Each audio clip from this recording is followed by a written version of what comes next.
भूर्भुवः स्वः तत्सवितुर्वरेण्यं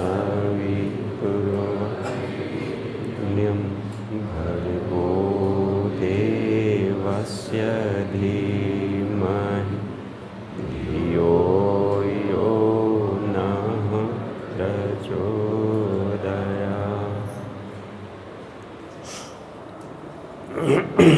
सभी भाइयों को, सभी बहनों को प्रातःकालीन प्रणाम। 1 मिनट के लिए हम लोग समूह साधना में प्रवेश कर जाएं। 2026 के लिए अभी से ही तैयारी हम लोगों की चले, बीच में कोई ब्रेकेज ना हो।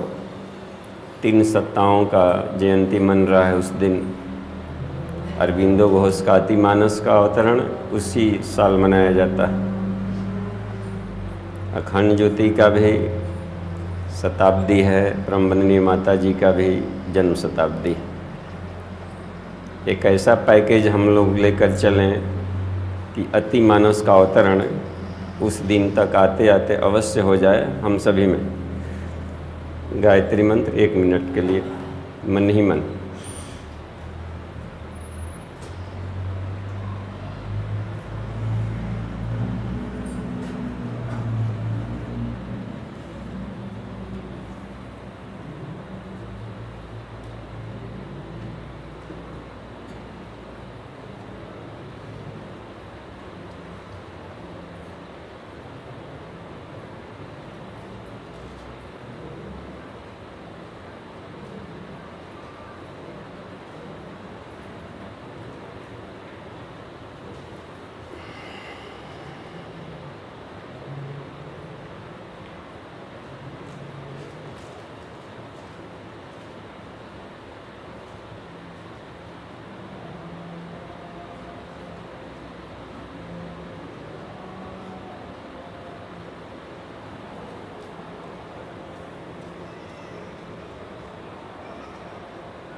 देखिए, आज के प्रैक्टिकल में हम लोग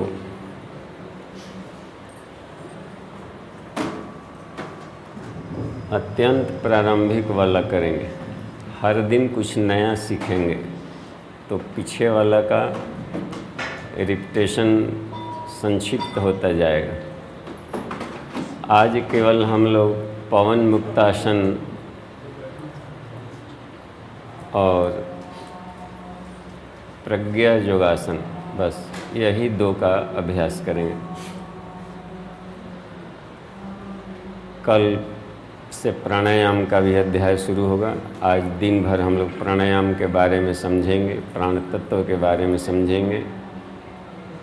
जो आवश्यक है जानकारी रखना पिथरिक डबल को जगाने के लिए, तो कॉन्सेप्ट क्लियर पहले करेंगे हम लोग, भले जितनी कक्षा लग जाए, तो प्रैक्टिकल बेकार नहीं जाएगा।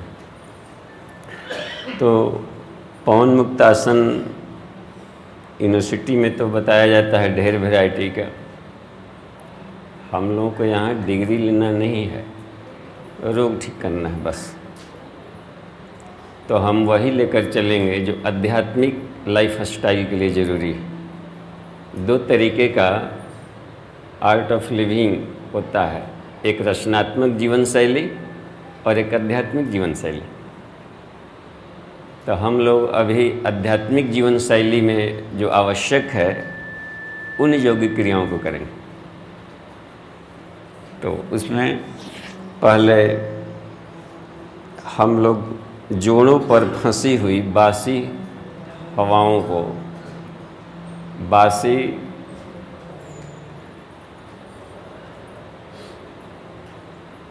प्राणवायुओं को बाहर निकालकर ताज़ा भरेंगे।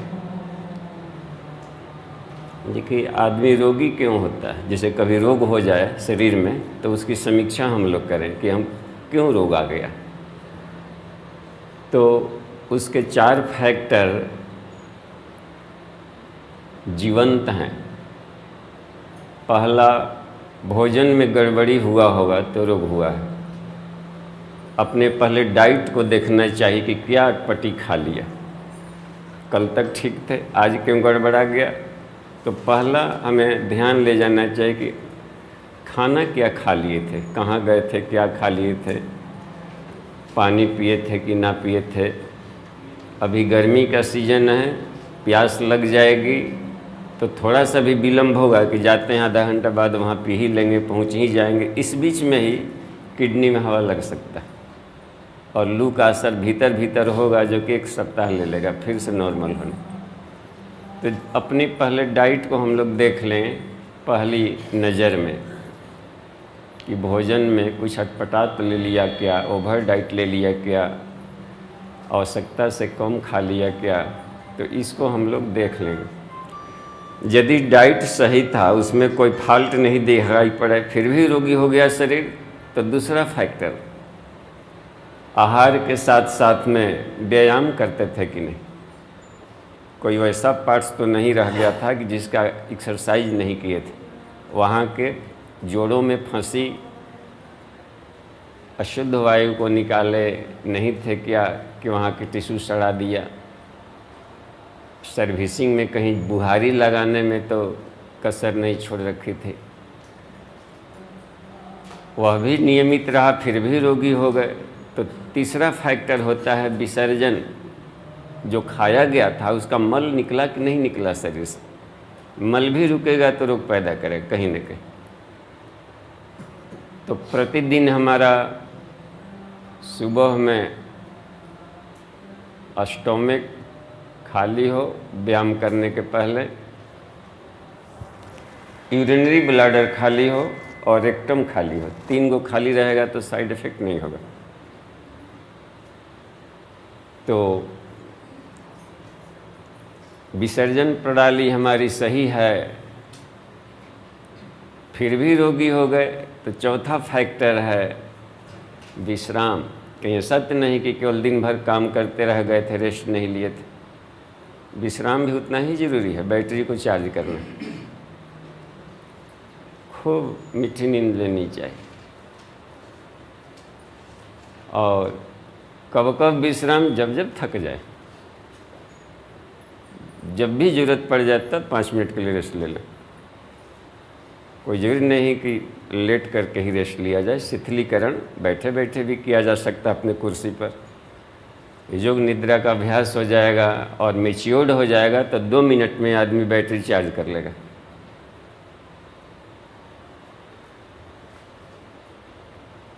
तो उसमें विश्राम बहुत ज़रूरी है। जब जब शरीर में थकावट फील हो तो रेस्ट में जा कर के शिथिलीकरण से तुरंत यूनिवर्स में व्याप्त प्राण से खींच कर उसको हम चार्ज कर लें। जल्दी लेना है तो पानी ले लें। क्विक में पानी काम कर जाता है तुरंत में, क्योंकि वो जल्दी घुल जाता है शरीर में। और चारों सही था फिर भी रोगी हो गए तो यह कर्मफल की व्यवस्था माननी चाहिए। वो पक गया था, ऊपर से फल टपका और उसको हमको भोग लेने में ही भलाई। तो क्या करें उसको वो अस्थाई गेस्ट न बन जाए, उसके लिए हम अपना डेली रूटीन करते रहेंगे तो सड़क के निकल जाएगा, घोंसला नहीं बनाएगा। नहीं तो साधारण बीमारी आके घोंसला बना देगी। जिसको भागना चाहिए था 3 दिन में, वो भागेगा 1 सप्ताह में। तो इसलिए अपनी इम्यून सिस्टम बढ़ाते रहें। ठीक। और शरीर में यदि कोई रोग दुख हुआ तब करना हो तो यहाँ पर यदि कोई वैसे शरीर बैठ गए हों जो कि पहले से पेशेंट हों, तो उस हालत में पहले क्यूरेटिव ट्रीटमेंट करना चाहिए। यानी पहले रोग हटा लें तब योग को करें तो अच्छा रिजल्ट आएगा। उसके लिए जड़ी बूटी वगैरह यहाँ पर के चिकित्सक बता देंगे। और उसका लाभ ले ले थोड़ा सा कि वो कम हो जाए।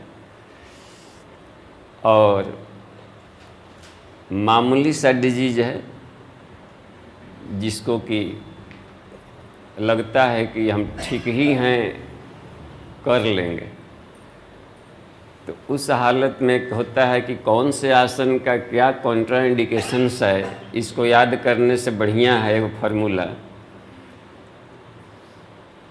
कि सब आसन करें, जहाँ प्रॉब्लम हो उसके पहले ही रुक जाए, कॉन्ट्राइंडिकेशंस तुरंत बता देगा। वो शरीर में इतनी ऑटोमेटिक घड़ियाँ लगी हैं, इतना अलार्म लगा है कि जैसे कहीं पर आपको स्लिप डिस्क हो गया तो जैसे ही आगे झुकने लगेंगे तो अलार्म बजा देगा कि अब इससे अधिक मत झुको, नहीं तो हम रोएंगे। तो हम उसका कहना मान लें, कौन सी इसमें रटना है कि कौन करें कौन ना करें। पचड़े में कहीं भी अब यहाँ प्रॉब्लम है तो इतना तक उठता है तो इतना तो करें, नहीं तो कल इहो नहीं उठेगा, हथने पर रह जाएगा, इहो प्रॉब्लम है, तो उतना करें। और शरीर का बनावट गजब है, इधर वाला जब रोगी होता है तो हाई वाला ठीक करता है, हाई वाला घुमा लें तो इसको ताकत दे देगा। बहुत चतुर है ईश्वर। हाँ, ये दूसरे हाथ से कर लेंगे क्योंकि सब जगह उसका पहरेदार लगा। और हम लोग कोशिश ये करें कि अपना रोग अपने हटाएं, गुरु जी के जी में न रखें, उनके जी में ढेर सारा काम है दूसरा। हाँ, आसन प्राणायाम आहार पर ध्यान दीजिएगा तो रोग सवाल ही नहीं। रोग तो मक्खियाँ होती है ना, आके बैठ गई, और मक्खियाँ को हुलाने के लिए हम दूसरे आदमी के पास जाएं, कैसा लगेगा? हे भगवान, आलसी लोग यही करते हैं। दो आलसियों के नाक में मक्खी बैठ गई थी तो दूसरे के पास जा रहा था कि हम ऊर्जा के बचत कर रहे हैं, तुम हुला दो। कहा कि हम हुलाते तो अपना नाक वाला ना हुला लेते। लो, हम अपना रोग दुख मक्खियाँ लेके जाएं, गुरु जी आप हुला दीजिए, तो कैसा लगेगा? कमाल का चीज़। राशन प्राणायाम वगैरह करें, सवाल ही नहीं कि मक्खियाँ कहीं बैठ जाए शरीर पर, रोग दुख का गुंजाइश ही नहीं।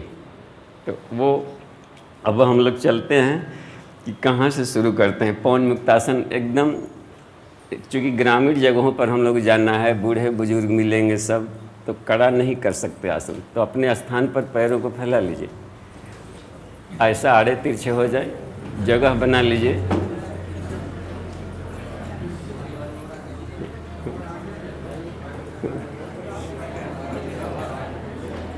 हाँ,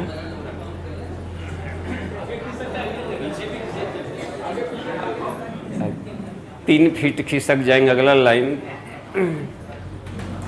हाँ, और 1 फीट हो सकता है, वही कराएंगे जो कड़े कड़े वाला बाद में कराएंगे। अभी तो हम लोगों को इंजन स्टार्ट करना है।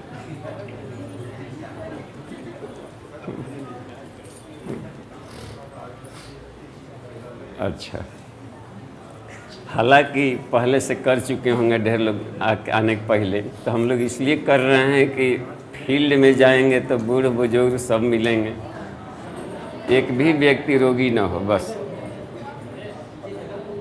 हाँ, बैखरी वाणी को बंद कीजिए, जब ज़रूरत हो तब हम लोग बोलेंगे। देखिए,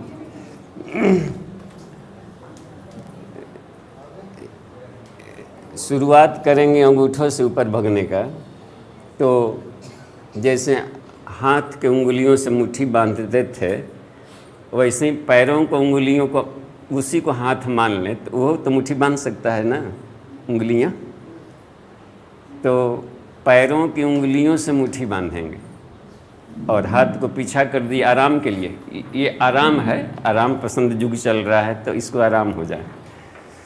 अब उंगलियों से मुट्ठी बांधिए और भावना कीजिए कि उसके भीतर फंसा हुआ अशुद्ध प्राण बाहर निकला। कितना कस के दबावें जिसमें हल्का सा मीठा दर्द हो, जैसे किसी से कहा जाता है कि थोड़ा सा माल दबा दें, उतने भर मनी से 3 सेकंड तक रखें, पीछे हो जाएं, फिर आगे करें और 3 सेकंड तक अधिक से अधिक दबा कर रोकें, फिर आगे हो जाए। इसमें श्वासों का क्रम जोड़ना हो तो क्या करेंगे? जब जब श्रिंकिंग हो तब तक सांस बाहर निकाल रहा है, लेंगे तो इससे, लेकिन सोचेंगे कि ऊ ले रहा है। खा नरेन खा, रामकृष्ण परमहंस बोलते थे। वो खाते थे तो लगता था कि हम खा रहे हैं, वो कैंसर था ना यहाँ पर। खा नरेन खा, इसको हम लोग सांस लिवाएंगे। सांस छोड़े तो ऊ छोड़ा, ये खींचा, तो 3 4 5 6 7 8, बस अधिक नहीं, दिन भर नहीं इसमें फंसे रहना है। हो गया, 4 बार बंद किए, 4 बार इधर ले, बस दिन भर अब रोग ना होने देगा। देखिए कितना आसान गुरुजी कर दिए कि अब ये दिन भर यहाँ पर अब शुद्ध हो गया, प्राण भर गया उसमें। यहाँ वाले को देखें, एड़ी के पास में यहाँ पर भी ढेर सारा बल्ब लगा रहता है, इसका स्विच यहाँ भी है। बताएंगे आपको जालंधर बंद के क्रम में कि इसका स्विच कहाँ कहाँ काम करता है।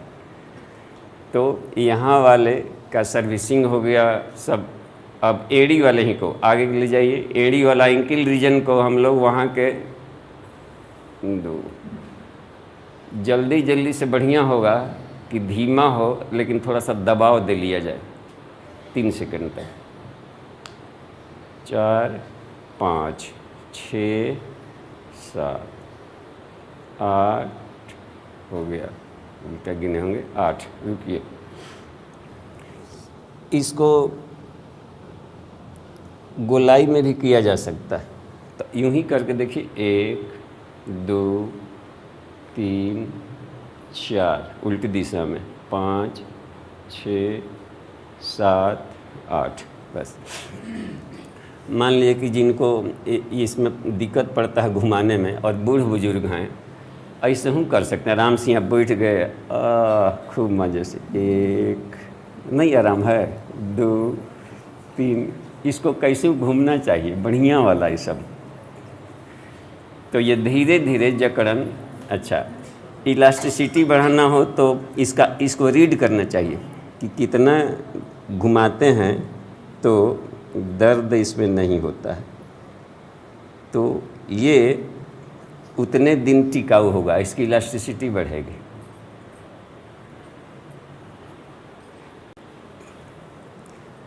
अपराधी भाग रहा है, पुलिस पकड़ रहा है, तो उसका ये स्प्रिंगदार बना लेता है तो अधिक भाग लेता है। तो पुलिस का और अधिक स्प्रिंगदार हो, वो 1.5 फीट भागा तो 1.25 फीट भागे, तब पकड़ लेगा। ठीक, घुटना और इसके लिए सिर्फ देख लीजिए, क्योंकि जगह यहाँ नहीं है, घर पर करेंगे।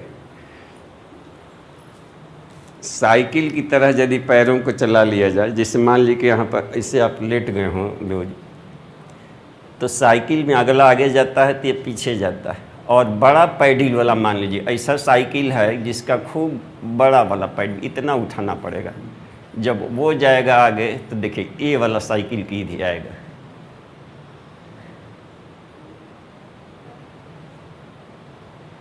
ये 8 के क्रम में किया जाएगा तो इस जोड़ का और इस जोड़ का लुब्रिकेशन हो जाएगा। हो गया, दिन भर इसमें नहीं फंसे रहना। गिनती जहाँ फंसना है अधिक वो कमर से ऊपर वाला हिस्सा है, इसमें कोई खास रोग दुख नहीं होता है। असली जटिल अंग अब शुरू होगा जिसका हम लोग ध्यान नहीं देते। तो पेट की बीमारियां न हो, जननांगों की बीमारियां न हो, गुर्दा संबंधी, मैंने डायफ्राम से यहाँ तक के बीच में ढेर मशीन है। हर एक के लिए 2-2 गो आसन गुरुजी ने सुझाया है। एक नया किताब निकला है, बड़ा अच्छा लगा, नंबर 10 का, आसन प्राणायाम बंद मुद्रा पंचकोशी ध्यान करके, 7 रुपये का। उसमें दिया हुआ है संकेत, ये आसन प्राणायाम साधी व्याधि निवारणों में सब दिया है। तो पेट वाले का हम लोग देखें कि पेट की बीमारी मत हो कभी। देखिए ये है नया छपा है, इधर प्रज्ञा योगासन का सब पोस्चर भी है, कीमत भी एकदम कम है। और ये बहुत ही सरल है, गुरुदेव का रिसर्च है ये प्रज्ञा योगासन। ये अभी के लिए सबसे शक्तिशाली। इधर भी कुछ दे दिया है विशिष्टासन जो था उसमें, 4 प्रभावी 4 महाप्रभावी इसमें दे लिया है। तो जितना दाम है उससे 10 गुना अधिक इसमें दिया है ज्ञान। ठीक है, 7 रुपया इस पर लिखा है। मिल जाएगा कहीं ना कहीं। ये ऐसा है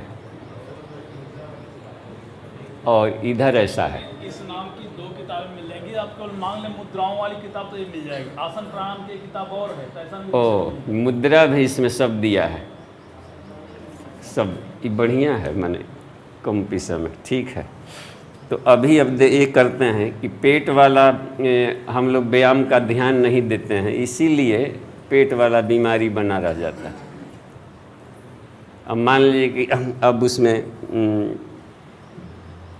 कल हम लोग कंसेप्ट में क्लियर किए थे कि हार्मोनल सिस्टम ही सारे रोगों का जिम्मेवार है। तो हार्मोनल्स जहाँ जहाँ पर है इंडोक्रीन बॉडीज, उसको कैसे मालिश करेगा, तो कैसे झुकेंगे कि वो मालिश हो जाए, इसी को ध्यान में रखते हुए अपने आप को झुकाना है। तो डायबिटीज वगैरह के लिए इसका मतलब कि वहाँ पैंक्रियाज का व्यायाम नहीं कर रहा होगा। हाँ, टहलना उपयोगी व्यायाम तो है, लेकिन पैरों के लिए और सांस ले रहे हैं इसने भर के लिए है। पेट तो भीतर गया नहीं टहलते समय, तो उस पर मालिश हुई नहीं, तो डायबिटीज बना का बना रह गया टहलने वालों को।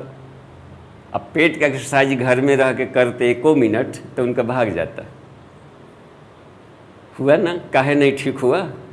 पेट बाबा टंगैले गए, टंगैले आए, पैर न चल रहा था खाली, है ना जी, दोनों तरह चल रहे थे मॉर्निंग वॉक में। अब पेट कब गया, लो भागेगा, यहाँ की मक्खियाँ भागेंगी, खुला है तो सब ढीठ मक्खियाँ होती हैं। उसको देखिए, आगे जैसे ही झुकेंगे, सांस इसको कहीं पकड़ लीजिए सुविधा के लिए, वो जरूरी नहीं कि ये पकड़ा है, जहाँ पकड़ा जाए बस। अब धीरे धीरे सांस छोड़ते हुए आगे झुकेंगे। एक और काम किया जाएगा सांस छोड़ने क्रम में कि अपने ही मांसपेशियों से नाभि वाले मांसपेशियों को भीतर घुसाया जाएगा। हाँ, इसे ठेलना मत पड़े, अपने मांसपेशियों को ही झुकते हुए भीतर ले जाएंगे और सांस छोड़ते हुए जाइए जहाँ तक जा सकते हैं। जहाँ तक पहुँच जाए आसानी से वहाँ रुक जाइए, 3 सेकंड तक रुके रखिए और मन ही मन गायत्री मंत्र का जप और सूर्य की किरणों का ध्यान कीजिए कि उन अंगों पर प्राण पहुँच रहा है जहाँ पर रोग दुख है, उसको ठीक कर रहा है, मजबूत बना रहा है। सांस खींचते ऊपर हो जाए, फिर छोड़ते हुए झुके और वहाँ रुकिए 3 सेकंड। यह भी भावना करें। अच्छा, कोशिश कीजिए कि नाक सट जाए, वहाँ तक तो और बढ़िया होगा। हाँ, देखें तो कीजिए, तो हम देखते हैं किनका कहाँ तक पहुँच रहा है।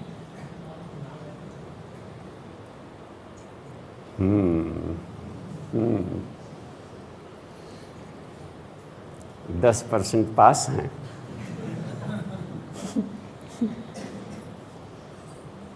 कम नहीं है।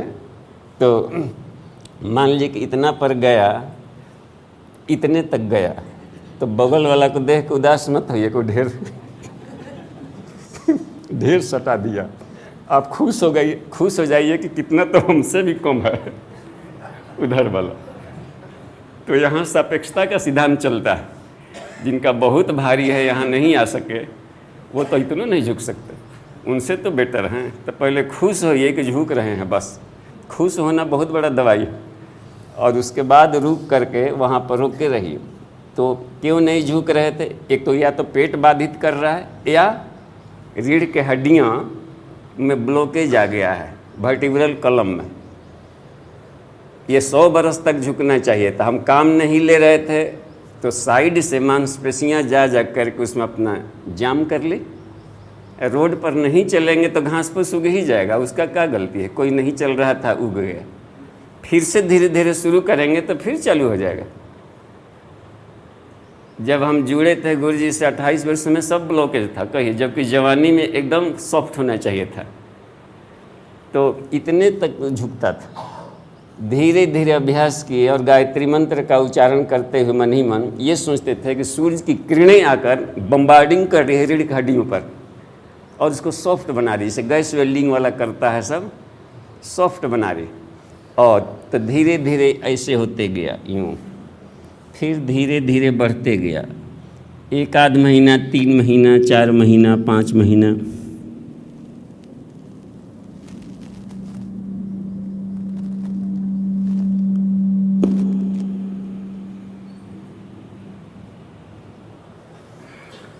जितने सॉफ्ट होगा उसकी आयु बढ़ेगी उसकी। तो इसलिए हम जहाँ तक जा रहा है वहीं तक रुके, वापसी में भी धीरे धीरे आवे, कहीं खिंचाव ना हो। और जबरन तो एकदम मत कीजिए, आसन में कोई जोर जबरदस्ती नहीं। जहाँ जबरन इतना और लल्लू चढ़ कर, हाँ चढ़ता है लो हो जाएगा, अब बेल्ट बांधना पड़ जाएगा और डॉक्टर के लिए आफत एक अलग होगा। तो ये आसनों में कभी भी जोर जबरदस्ती नहीं, सहजता का ध्यान रखें और सुख का ध्यान रखें। अस्थिर सुखम आसनम, जहाँ दुख में बदल गया तो आसन नहीं रहा बस। तो अपने सुख का ध्यान करें और उसकी इलास्टिसिटी भी बढ़े धीरे धीरे। तो 3 सेकंड तक रोकें। बल कितना लगावें? मैक्सिमम 60% अपना बल लगावें ताकि आप बचा भी रहे आगे का लिए। ठीक है, तो एक तो ये तरीका है। भीतर मांसपेशियाँ गई तो हुआ ना सब, इधर पैंक्रियाज का भी मालिश, एड्रिनल का भी मालिश, गोनेडियल ग्लैंड्स का भी मालिश हुआ। और देखिए नहीं झुका जा रहा है तो देखिए गुरुजी कितने दयालु हैं। एक और आसन बताए कि ऐसे ऐसे भी करेंगे, हड़ोरेंगे, जिसे मान लीजिए कि ऐसे किए तो भी थोड़ा थोड़ा मालिश कर रहा है कि ना हाथ उसका ऐसे दे, जैसे कपड़े को निचोड़ते हैं। तो वर्टिब्रल कॉलम का भी हो गया और इसका भी हो गया। हाँ, हंसी तो तब आई जब गुरुजी ने कहा कि मान लो कि कोई बहुत बहुत बलजी पेट है, उस पर भी रहम करो, वो भी जोगी बनेगा एक दिन। तो उसको कैसे बतावें? सो तो सकता है ना वो, उससे कहा जाए कि खाली करवट बदलो तब।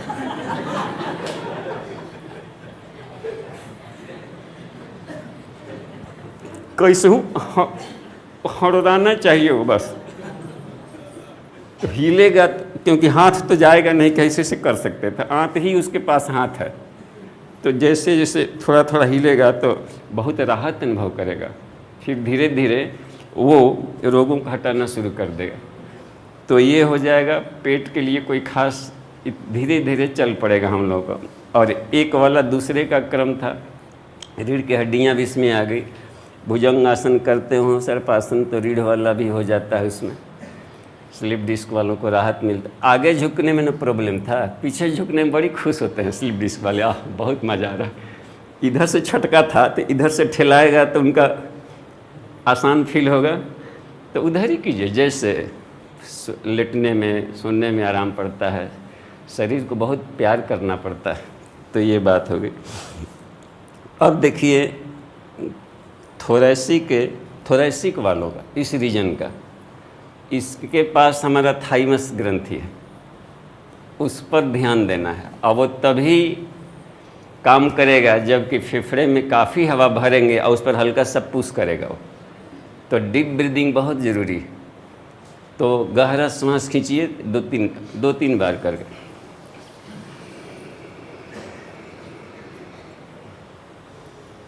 जब तक अच्छा लगे उतना खींचिए, अच्छा लगने तक रोकिए और नीचे से कोशिश कीजिए कि पेट वाला हिस्सा को भी दबावें। तो होगा क्या कि डायफ्राम इधर से दबाएगा तो रेस्पिरेटरी डेड स्पेस वाला है वो भी ठीक होगा, दमा वगैरह ठीक होगा। दमा वालों को रोकना नहीं चाहिए, सांस उभर जाएगा। तो वो उतने करें जितना पर वो सहजता फील करें। और वहाँ का थाइमस वाला हमारा सूर्य चक्र प्रभावित हो रहा है। खींचे तो प्राण तत्व खींचे, और वह प्राण तत्व नाड़ियों के द्वारा, नसों के द्वारा सूर्य चक्र में इकट्ठा हो रहा है, और वो फिर से संवेदनशील होकर काम करेगा और होल लाइफ अब वो काम करेगा। यानी हमारे शरीर में झुर्रियाँ नहीं देना, बराबर हमारा विकास होते रहेगा, सूक्ष्म शरीर का भी, आध्यात्मिक शरीर का भी। हर एक चक्र स्थूल सूक्ष्म कारण तीनों का विकास करता है। तो ग्रोथ केवल फिजिकल का ही नहीं होता है, सूक्ष्म शरीर होल लाइफ ग्रोथ करते रहता है, कारण शरीर भी होल लाइफ ग्रोथ करते रहेगा, उसका करेंगे। और यहाँ से प्राण सारे शरीर में सांस छोड़ते समय फैल रहा है, अशुद्धियाँ बाहर निकल रही। चलिए, ये बाद में हम जब प्राणायाम का हम लोग क्लास लेंगे तो बहुत चमत्कारी प्राणायाम बताएंगे आप लोगों को, जो कि कुंडलिनी जगा दे, और सिर्फ गुरुदेव ने दिया है। उसको बोलते हैं प्राणाकर्षण प्राणायाम। चैलेंज किया है कि यही एक ऐसा निरापद प्राणायाम है जो बिना साइड इफेक्ट के धरती के हर व्यक्ति का कुंडलिनी जगा देगा। और इसके पहले किसी ने बताया ही नहीं था कि प्राणाकर्षण प्राणायाम भी होता है। ये गुरुदेव का रिसर्च है, पतंजलि परंपरा में नया, इस नाम का ही कोई घटक नहीं था कि ये भी कोई है प्राणायाम, और यही सबसे तगड़ा है। उसी को सिद्ध करने की कोशिश किया जाएगा। तो उसके 4 स्टेजेज होते हैं, कैसे काम करेगा, उसका सिस्टम कैसे काम करता है, पहले हम लोग थ्योरी समझेंगे। अभी तो सांडिल्योपनिषद वाला वाक्य हम लोग ध्यान रखेंगे, युक्तम युक्तम त्यजेत वायु युक्तम युक्तम च पुरैत। सांस खींचे तो कितना खींचे, पहले वाला में लगता हतना मात्रा खींचे, इतना मात्रा रोके, वो महा हेडक है, घड़ी याद रखना, उधर रखना, दिमाग फंस रहा है। और इनमें इतना बढ़िया बता दिया योग चूड़ामणि उपनिषद में भी, युक्तम युक्तम त्यजे, जब तक अच्छा लगे तब तक खींचो, जब तक अच्छा लगे तब तक छोड़ो। युक्तम युक्तम तो बद्धता, जब तक तुम अच्छा फील कर रहे हो रोको। एवं सिद्धि, इससे सिद्धि जल्दी मिलती, और गुरुदेव उसी को रिफ़र किए। तो उसमें ढेर सारा हमारा दिमाग का बिखराव बचा, सहजता रही, किसी शिक्षक की ज़रूरत नहीं पड़ी। तो प्राणाकर्षण में उसी का ध्यान रखा जाता है। ठीक है, तो ये वाला व्यायाम होगा, कल हम और बताएंगे। फेफड़ा मजबूत करना है, कैसे उसको बढ़ाएंगे। तो नाड़ी शोधन और प्राणाकर्षण, ये 2 प्राणायाम सब सिद्धि दिला देगा, और जितना सिद्धियाँ हैं सब 2 ही दिला देगा। 3 4 5 6 7 8 हो गया। नमन भी कर सकते, 1 2 3 4 5, हल्का सा दबाव दे लेते हैं, मामूली सा, 6 7 8, मुट्ठी बांधकर गोलाई में भी चाहे तो उसको घुमा सकते हैं, 1 2 3 4। ये केवल यूँ ही, कल इस पर हम लोग, कल इसको नहीं करेंगे हम लोग, समय इसमें केवल एक जानकारी के लिए था। इसको भी नमन कहा है, नमन नमन, और है ना, केहुनी से नमन। सोचा जा रहा है कि यहाँ के ज्वाइंट वाला अशुद्ध प्राण को निकाल रहे हैं हर हालत में। सांस छोड़ा, खींचा, ये खींच रहा है सांस, और जोर से भागा, बस। यहाँ पर आके फिर रुक गए तो गोलाई में देखिए कंधा वाला, अच्छा धीरे धीरे ले जाकर देखिए तो अपने से फील कीजिएगा कि कहाँ तक सहजता है।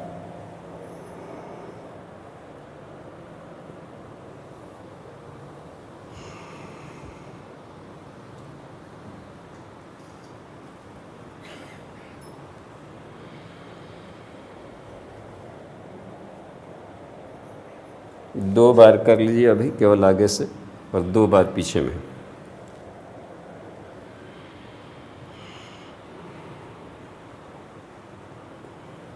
उसको रीडिंग करना बहुत ज़रूरी है कि कहाँ तक में खिंचाव उसका जा रहा था, वो यानी यहीं तक हमारी दक्षता थी, इससे अधिक करने पर पेन कर रहा था। तो ये पता चलते जाएगा तो धीरे धीरे उसकी क्षमता को हम बढ़ा सकते हैं, और उसके सजगता और धीमा वो अधिक लाभ देगा। उसको तो मांसपेशियों में खिंचाव आया और वो किया, उसको देखना है खाली। ठीक है, गर्दन वाला भी देख लें, स्पॉन्डिलाइटिस वगैरह हो जाता है या कुछ भी या कहीं खिंचाव आ गया, यहाँ पर जमे हुए सातों सर्वाइकल वर्टिब्रा में कोई विष बालू का जमा हो तो उसमें भी धीरे से बाएं तरफ ले जाएं तो झटका नहीं, देखते जाइए कि कहाँ तक शरीर सीधा रहे। जहाँ तक लास्ट छोर तक पहुँच गया सहजता से, वहाँ पर 3 सेकंड तक हल्का दबाव देकर रुके रहे। भावना वही, मंत्र का लाभ लेते, फिर धीरे धीरे सहज हों। लास्ट वाला जहाँ बाउंड्री वाला है वहाँ पर हल्का सा दबाव देना।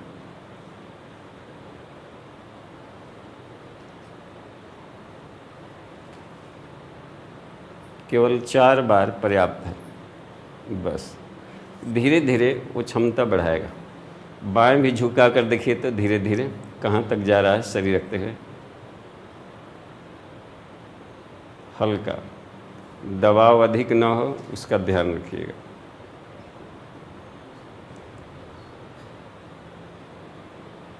तीन सेकंड रोकना बड़ी कारगर होता है। ऊपर नीचे भी किया जा सकता है, क्योंकि ये थायराइड के लिए बाद में काम आएगा। शुरू में सर्वांगासन नहीं कर सकते, लेकिन धीरे धीरे आगे की तरफ झुका कर देखें कहाँ तक आसानी लग रहा है, वहाँ पर हल्का दबाव दे लें।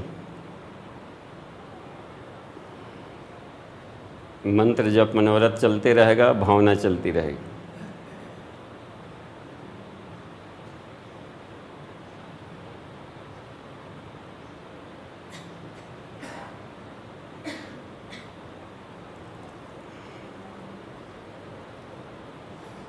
अपने से ही अपनी मांसपेशियों को लूज करने का कोशिश करेंगे घर में, बस।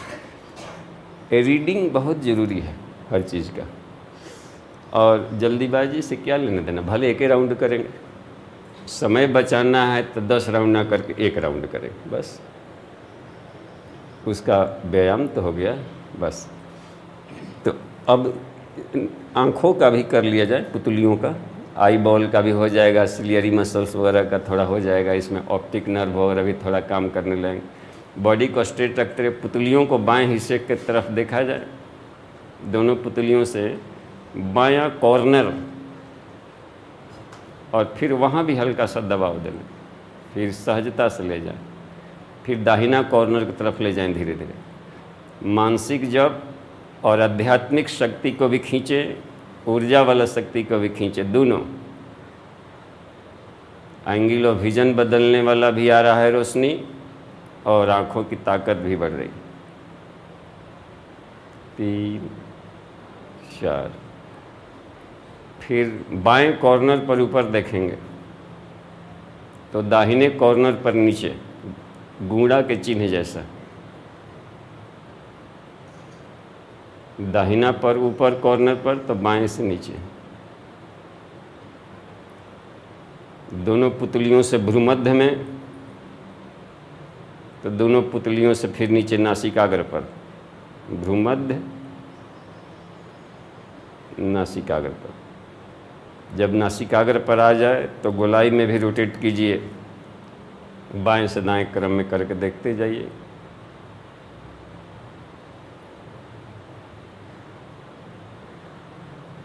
थकावट जैसा लगने लगेगा तो हाथों में रीकी तरीके से, ये जो हथेलियाँ घर्षण इसलिए करते हैं कि इसमें से थोड़ा सा प्राण निकल जाए, और ये रीकी प्रोसेस है आँखों को चार्ज करना। अपने ही से अपने प्राण इसमें भर लिया, उतने भर ताकि वो सख्त हो। मसल्स है चीक वगैरह का, इसमें ढेर सारी मांसपेशियाँ रहती है। हमारे पास मोबाइल में रखे हुए हैं हम, क्या बोलते हैं, एनाटॉमी।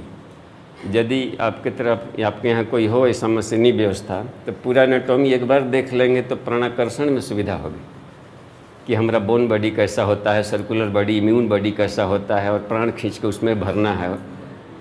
तो उसमें से खास वाला स्नैप्स को देखा जा सकता है। हो जाएगा ना। आप मोबाइल से भी खींच लेगा या जैसे हो, तो खास खास वाला, ताकि ऐसे कहा जाएगा कि किडनी पर ध्यान करें, और उसको मालूम ही नहीं कि किडनी हियाँ होता है कि हियाँ होता है। लो गजबे हो जाएगा। इसलिए जानना जरूरी है। अब गुरु जी ध्यान में सुबह बोलते रहते हैं ओजस, उसको पते नहीं है ओजस क्या कहते हैं, तो क्या सोचेगा।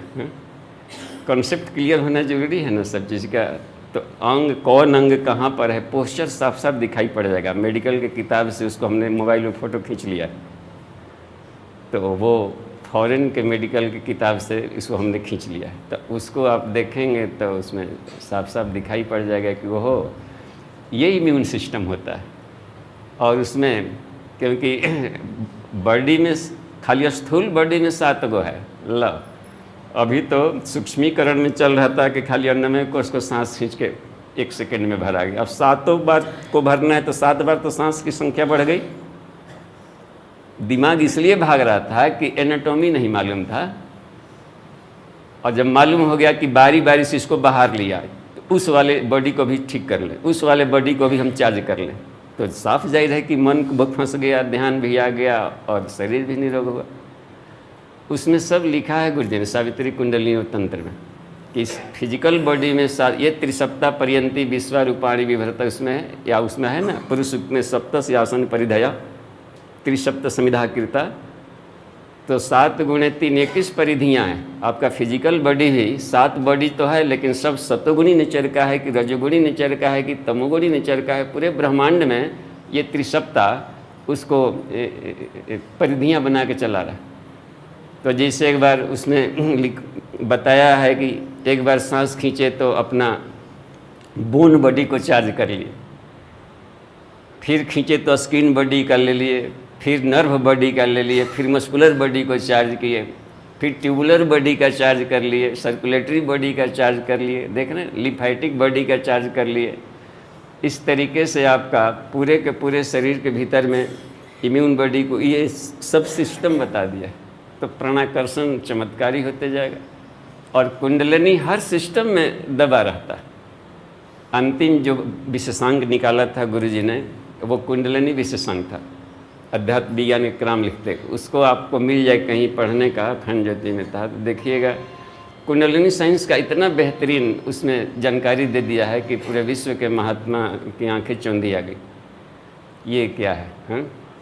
तो उसमें एक एक पार्ट्स का दीप बनाया है, हर एक नर्व बॉडी का हर एक को बनाया है कि कुंडलिनी हर पार्ट्स में डीएनए तक भीतर दबी पड़ी रहती है, और उस बिजली शक्ति को हमको विस्फोट करके जगाना होता है। तो प्राणाकर्षण ही एक कारगर उपाय है। तो कभी हम लोग देख लेंगे, अभी हम लोग आगे बढ़ते चलेंगे। तो अब एक बार कर लेते हैं हम लोग प्रज्ञा योगासन। खड़े हो जाइए। कल गति संचालन का एक क्रम कर लेंगे, समय भी देखना है। प्रज्ञा योगासन जैसे किताब में था, तो इसमें जगह स्पेस कम बन रहा है, तो थोड़ा तिरछे हो जाएंगे तो बात हो जाएगी। एंगुलर हो जाइए, इधर वाला ऐसे एंगुलर, इधर वाला ऐसे एंगुलर। एड़ी सटा रहता है, 45 डिग्री का वो रहेगा, हाथ है पैरेलल में रहेगी, आधा मुट्ठी बंधा रहेगा, लगा कि शरीर एकदम स्टील बॉडी की तरह है, इतना सशक्त रहे, ठीक है। विश्राम, बायां पैर को फैलाकर हाथों को भी बाएं से दाएं में रखें। तो पहले प्रज्ञा योगासन को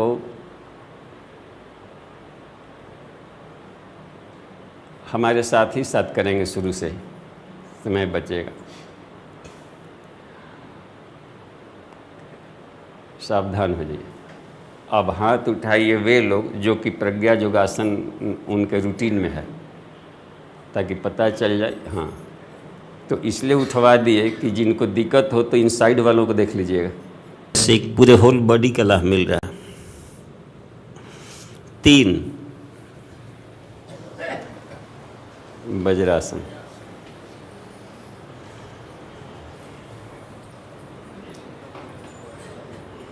श्वासों का क्रम शुरू में स्वाभाविक रखिए। सेकंड बैच में हम लोग करेंगे, तब बताएंगे कि कब सांस लेना है, छोड़ना। अभी तो जो सहज है वैसे ही रखिए सांस। 4 जिसे एक दिन आई थी बात कि किसी डॉक्टर ने मना कर दिए हैं कि वज्रासन मत बैठिए, इसलिए मना किए होंगे कि वहाँ पर उनका कोई प्रॉब्लम होगा। चिकित्सक तभी मना करता है जब वहाँ पर कोई ना कोई प्रॉब्लम है और वो ठीक हो जाएगा, तब धीरे धीरे वो कर लेंगे। तो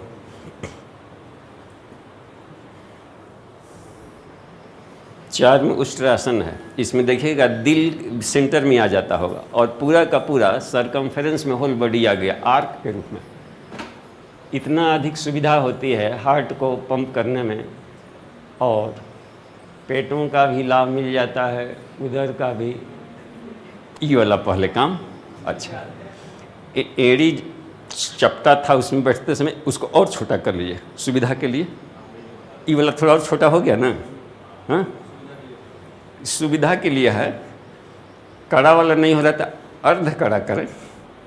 सब में अर्ध है, क्वार्टरली अपने से जोड़ दें। हाँ, क्वार्टरली उष्ट्रासन, अर्ध उष्ट्रासन। क्या है, जब नाम ही जोड़ना है तो अपने से उसमें जोड़ दीजिए, कुछ ना कुछ नाम रख लीजिए। सुविधा देखिए। अब क्या कीजिए कि इसको इसे पकड़ लिए। कोई जरूरी नहीं कि ऐसे ही करेंगे तो ईश्वर खुश होंगे, वो ऐसे ही खुश हो जाएंगे।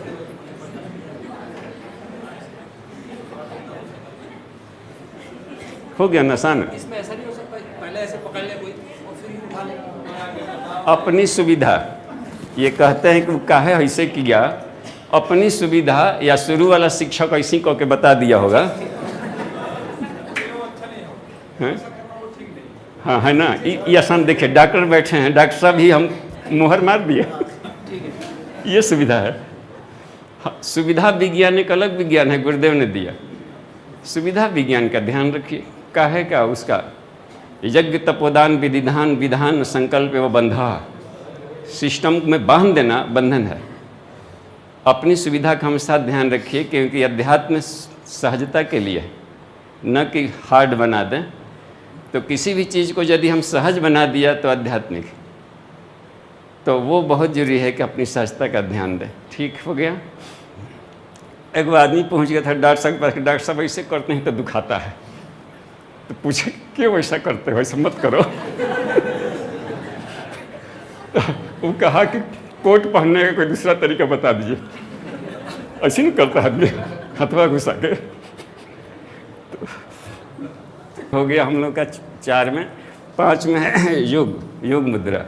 हाथों को फंसा लीजिए।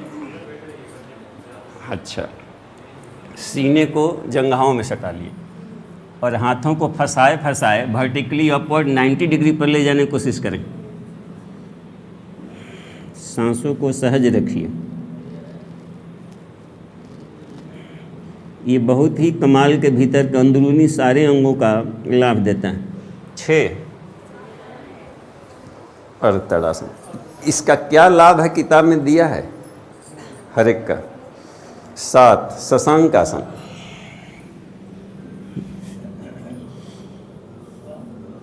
ये दूरदर्शिता बढ़ाता है। वाल्मीकि को इसकी काफी सिद्धि थी। 8 भुजंगासन। हाथों को थोड़ा सा आउट डायरेक्टेड कर दें, आउटवर्ड, और ये हाथ वही रहा, धड़ आगे गया। कमर वाले हिस्से पर अपने से थोड़ा सा दबाव दीजिए, हल्का सा। गर्दन उतना ही ऊपर उठावें जितना सहजता हो। हर पोस्चर में सहजता का जरूर ध्यान रखिए। 9 बाम त्रियक भुजंगासन। बाएं कंधे की तरफ से दाहिना एड़ी देखने की कोशिश कीजिए। पसलियों का, गर्दन का, नेत्रों का एक साथ व्यायाम है। ये सब सूर्य नमस्कार में ये सब लाभ नहीं था। 11 नए पोस्चर जोड़ा है गुरुदेव ने सूर्य नमस्कार में।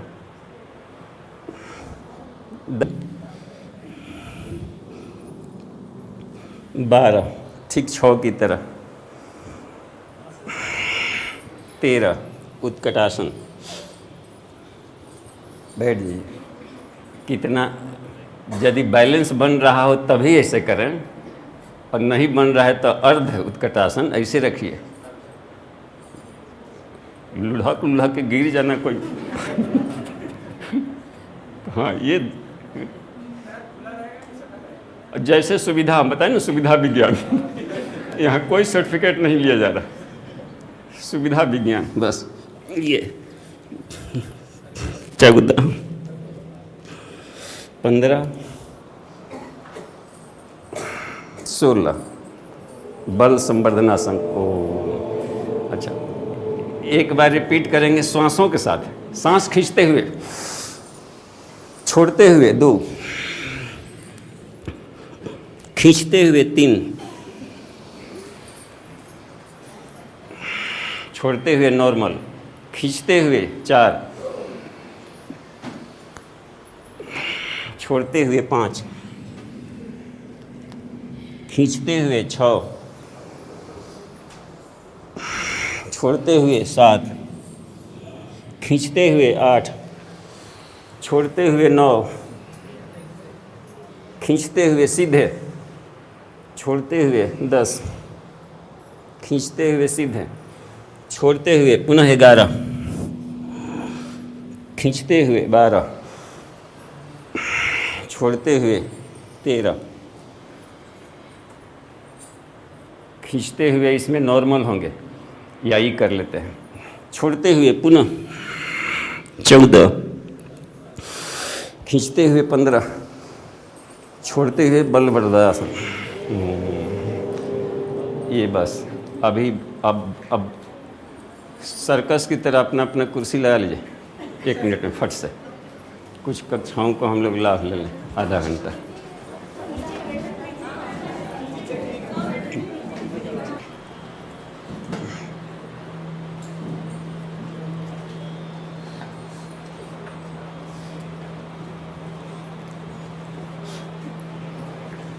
मन को हम लोग विषय वस्तु पर अब ले आए, हम लोग थ्योरी वाला पर। देखिए, कल एक आवश्यक चीज़ बताना बाकी रह गया। उपवास से तो 5 वैरायटी का हम लोग समझ लिए थे, लेकिन पांचों में 5 अनिवार्य नियम है, ये वाला छूट गया था। टेल वो होता है ना, टेल वाला क्वेश्चन, क्योंकि वो जानकारी होने के बाद भी थोड़ा सा अधूरा हो जाएगा तो लाभ कम मिलेगा। गुरुजी ने लिखा है गायत्री महाविज्ञान में भी, और साधना से सिद्धि पुस्तक है वाङ्मय में। साधना से सिद्धि तभी मिलेगी जब वैज्ञानिक ढंग का होगा। बस नहीं लाभ मिला तो कहीं ना कहीं अवैज्ञानिकता था उसमें। विशुद्ध अध्यात्म विज्ञानी थे गुरु जी, और थोड़ा सा भी शक्ति मत बर्बाद हो। तो देखिए, उपवास के 5 अनिवार्य नियम वो लिख लीजिए, क्योंकि ये बहुत ज़रूरी था। तब हम लोग इथरिक बॉडी का क्लास शुरू कर दें। केवल 5 अनिवार्य नियम हम लोग लिख लें। उपवास के 5 अनिवार्य नियम।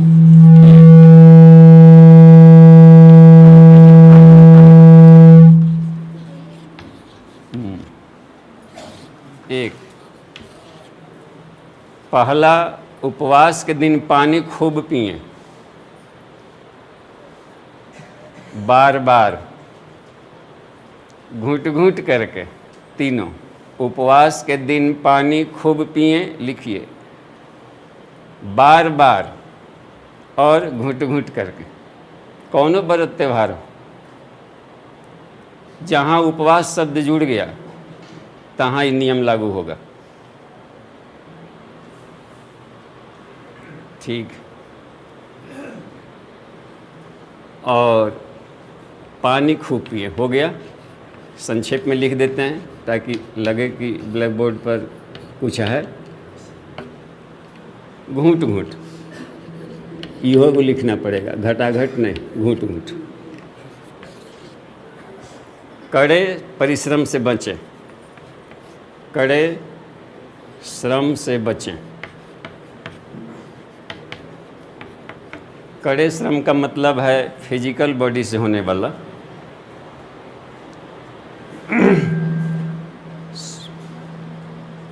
जल्दी थकावट आ जाएगी, इसके लिए यह है। और भोजन छोड़ दिए हैं, केवल पानी ले रहे हैं, तो जल्दी थकावट हो जाएगी तो और रोग बढ़ सकता है। तो ये या 3 3 3 में है कि हाँ ये देखिए, तीसरा है कि यदि कमजोरी फील होने लगे, मान लीजिए कि कमजोरी फील होने लगा, तो हल्के रसाहार ले लें, शरबत। कमजोरी यदि फील होने लगे आपको कहीं उपवास में, कमजोरी होने पर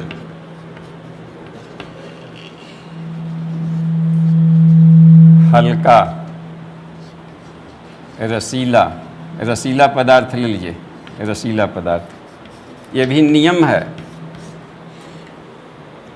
4 उपवास के दिन स्वाध्याय, सत्संग, मनन, चिंतन, जप ये बढ़ा देना चाहिए। जिस भी देवी देवता के नाम पर कर रहे हैं, मान लीजिए कि रामनवमी कर रहे हैं, तो उस दिन मानस वगैरह का कुछ अध्ययन कर लिया जाए। जन्माष्टमी है तो गीता वगैरह का भी अध्ययन किया जाए। श्री कृष्ण के कर्तृत्व व्यक्तित्व पर हम चिंतन कर लें और आज के परिप्रेक्ष्य में उसका कितना अंश लागू किया जा सकता है, इस पर भी समीक्षा कर लें। तो और स्वाध्याय करना हो तो गुरुजी ने हर तरह के साहित्यों पर लिखा है। जैसे जन्माष्टमी तो संस्कृति संजीवनी श्रीमद् भागवत एवं गीता, ये गुरुदेव का है भाष्य।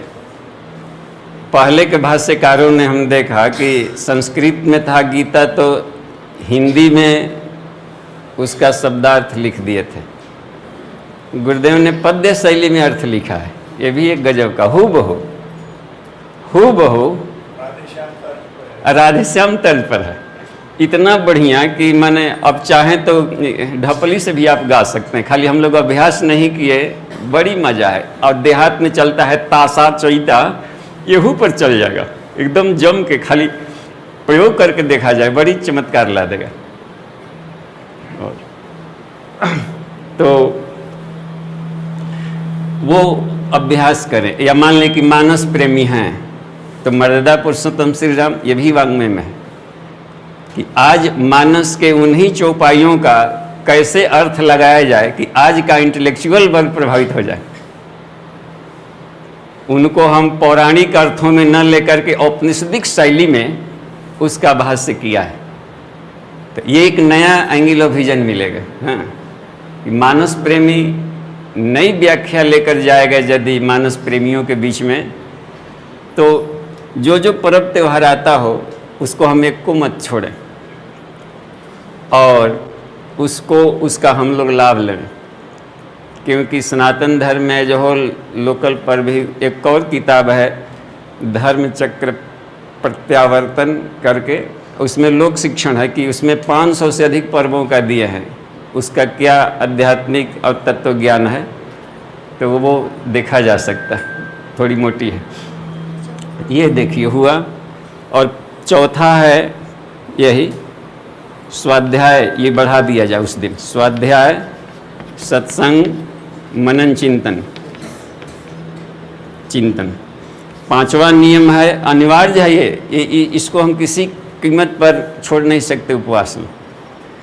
5वां है कि जब पारण करना पड़े, कभी तो पारण करना पड़ेगा जब अंत होगा पर्व का, तो हमेशा हल्के सुपाच्य और सॉफ्ट चीज़ों से करें ताकि आंतों में खरोंच ना आवे। पारण सुपाच्य, हल्के रसीले पदार्थ से। इसीलिए नवरात्रियों में अमृतासन वगैरह का देखते हुए एक क्रम अपनाया गया था। और एक मार्कंडे ऋषि हुए, उन्होंने मार्कंडे पुराण में लिखा है कि अमृतासन में साग सब्जी वगैरह डाल दिया, थोड़ा घी डाल के आप खा लें तो आंतों की बीमारियां भाग जाएगी हमेशा के लिए। तो वो सब ने अपने अपने ढंग का उसका अच्छा प्रयोग बताया, तो वो हो। अच्छा, अब देखिए इसमें कहीं क्रॉस क्वेश्चन एक आता है, प्रति प्रश्न, पानी खूब पिए पर जिनको ऐसा मान कर चलते हैं कि आज तीज हो गया तो आज अमुक हो गया, तो इसमें तो कह दिए हैं पंडित जी कि मत पीजिए। कोई पंडित जी ने कहे होंगे कि मत पीजिए, और पीने को कौन कह रहे हैं? पंडित जी ने कह रहे हैं जी। एगो पंडित जी मना किया कि मत पियो, और एगो पंडित जी कह रहे हैं कि पियो, तो अब क्या किया जाए? तो हम तरजुई पर तौलेंगे कौन भरी का पंडित जी है? डिस्ट्रिक्ट कोर्ट वाला है जज कि हाई कोर्ट वाला है कि सुप्रीम कोर्ट वाला है? कौन जीवन भर तपस्या किया है, इसकी बात मानेंगे? अच्छा, होल लाइफ बिता दिया इन्होंने अपना तप में, तपोनिष्ठ। तो ये भी कहा है कि यदि पीने से तुमको ऐसा लग रहा है कि पाप हो रहा है, तो पाप हमको न लगेगा क्योंकि हम कह रहे हैं पीने को। अब कितने दयालु हैं जी गुरु जी हैं? पानी नहीं पीने से जो रोग हो गया तो उसके जिम्मेवार हम नहीं हैं। आप जाने, आपका देवता, आपका भगवान जाने। लेकिन पीने से जो पाप चढ़ेगा उससे हम देवताओं को से लड़ लेंगे और हम ढो लेंगे। अब क्या दिक्कत? मान लें कि आपको वैज्ञानिक तर्क नहीं आता है तो कहिए गुरु जी ने कहा है कि उपवास में पानी पीना। और भी एक आता था, एक जगह के प्रश्न, वो कानपुर में एक जगह करा रहे थे कार्यक्रम, यहाँ के टोली में गए तो वहाँ देखे तीज व्रत था, तो महिलाएं सब शक्तिपीठ में उदास उदास बैठी थी। तो क्या बात है, उदास क्यों बैठे? आज हम लोग व्रत किए तो खुश रहिए, व्रत में उदास क्या बने? नहीं, हम लोग पानी नहीं पिए। तो पानी नहीं पिए हैं तो कौन कह दिया, किसने कह दिया? तो पता चला कि पहले से चला रहा। तो गुरु जी कह रहे हैं कि पीजिए, तो आप जिनके शिष्य हैं उनका कहना मानेंगे? तो शक्तिपीठ में ही ले लेकर सब पी वहीं पर, अब तुरंत हरियर हो गई एकदम। अब सुनने में प्रवचन ताजा हो गया। अरे कि तीज व्रत से पानी के 3 गो व्रत है जिसको तीज कहते हैं। पहला है कि द्विशरीरम एक प्राणम विधास्यामी, हम पति पत्नी 2 शरीर 1 प्राण होकर रहेंगे, वैसे ना तीज निभेगा। और दूसरा है कि परस्परम संभावयिष्यामि, हम दोनों एक दूसरे का खूब इज्जत करेंगे, मजा आ गया। और तीसरा है कुटुंबम आदर्शम विधास्यामि, जो अपने परिवार हैं, घटक हैं और लोग हैं उनको आदर्श बनाएंगे। हो गया कि ना तीज? तो कहाँ करना था तीज, कैसा करने लगे कैसा। ये है मजे की बात। एक जगह एक बहन जी ने कहा कि निर्जला में भी पिए, लो एक अलग ही आफत था। निर्जला शब्द में बड़ा हचपच है, लग रहा है ना कि बिना जल वाला, वो तो अपना अर्थ लगाने को है। निर्जला में तो और पिए, निर माने भी जल होता है, जल माने भी जल, जल जला।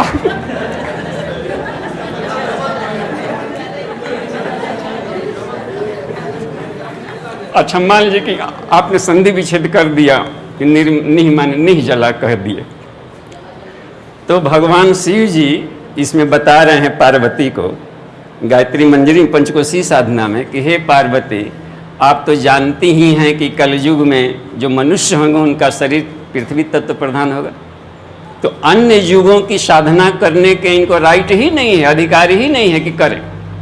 और निर्जला एकादशी कब से चल रहा है? द्वापर युग का।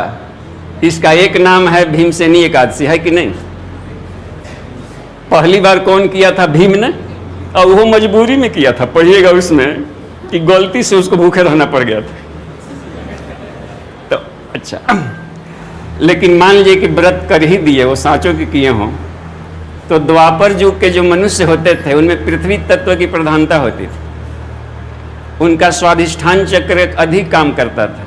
वो पानी बिना नहीं मर सकते थे और पानी में डूब के नहीं मर सकते थे। दुर्योधन कितना दिन पानी में लुका जाता था, उसी में लुका जाता था जाके। एक पौधा होता है ना, जिसे देखते होंगे मदार, सूर्य ग्रह को शांत करता है, जो अर्क, पानी पटाएंगे तो सूख जाएगा। और अभी जेठ है, जितने धूप होगा, जितने लुकर, उतने फल फूल एकदम लहरदार, पतई एकदम, कहाँ से पानी खींच रहा है? सूर्य की किरणों से खींच लेता है। तो स्वाधिष्ठान चक्र सीधे डायरेक्ट सौर ऊर्जा से पानी को खींच लेगा। और इस तरीके से जो हम लोग का गंगा जल है वो सूर्य की किरणों का कंडेंस्ड है रूप, मरीची जल कहलाता है। यानी सूर्य की किरणें ही ठंडा होकर के स्नोफॉल बन करके नीचे गिरती है। विष्णु पदाब्ज संभूते विष्णु सूर्य को कहा गया, सूर्य वही विष्णु, और इसकी किरणें ही उनके चरण हैं, और वो पिघल करके गई, गंगा बनी, अब नीचे बह के आ रहा। तो हम डायरेक्ट सौर ऊर्जा से भी खींच सकता है, लेकिन कब? जबकि शरीर की बनावट वैसी हो।